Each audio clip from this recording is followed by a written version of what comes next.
నేను తెలుగువాడినని గర్వంగా చెప్పుకుంటున్నా.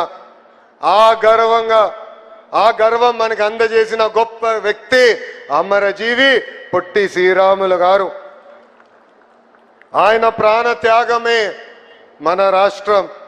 ఆయన జయంతి మనందరికీ ఒక పండుగ. అమరజీవి పొట్టి శ్రీరాముల జయంతి సందర్భంగా ఆయనకి నేను ఘన నివాళులు అర్పిస్తున్నా. యువగలం పాదయాత్రలో మా ఆర్యవైశ్య సోదరుల్ని కలిశాను.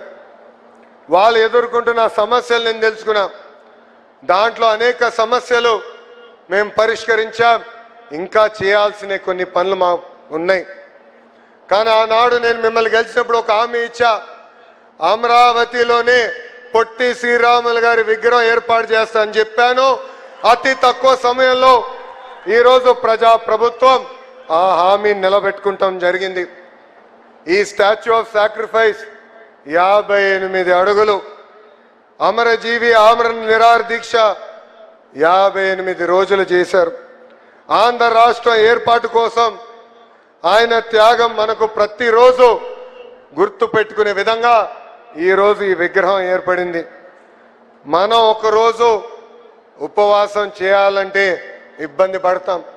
అలాంటిది తెలుగు ప్రజల కోసం, తెలుగు జాతి కోసం ఆయన దీక్ష చేశారు. ఒక రాష్ట్రం ఏర్పాటు కోసం 58 రోజులు ఆమర నిరాహార దీక్ష చేసి త్యాగం చేసిన గొప్ప వ్యక్తి పొట్టి శ్రీరాములు గారు.